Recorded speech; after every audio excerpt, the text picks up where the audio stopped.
Hi, I just want to do a quick overview of an oil change on a ZR120. It's also the same as the Yamaha. This is the older body style. The new body style has the exact same engine, so it's also the same. This is my son's race sled, and we're going to put in Briggs & Stratton 4T racing oil. It's made by AMSOIL, and this is a special racing oil. It's a low viscosity, so there's less resistance in your engine, but it also has the same protection as a high viscosity oil. It has friction modifiers to help everything slide extra smooth to make your engine work less when it's moving the oil around.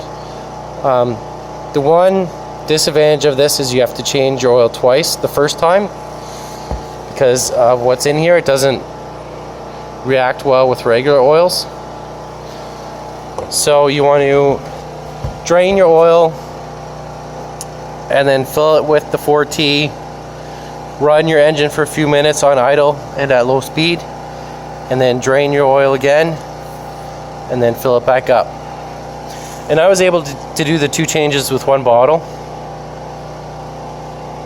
1 quart, fill it up, and then here, let me grab a light. Hang on a second.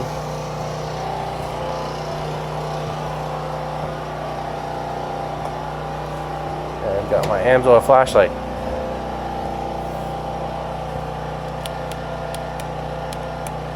There we go. So that gray cap right there is the fill and check cap. That's where your dipstick is. And then down below, that bolt right there on the bottom, that screw, that is your drain plug. So that there's a plug in the belly pan there. Just push it down from the top with the end of your socket wrench. That'll pop it right out without having to pry it out. Undo that bolt, and then drain it out, and then take this dipstick out, fill it back up, run your engine, drain it again, fill it up again, and you're ready to go.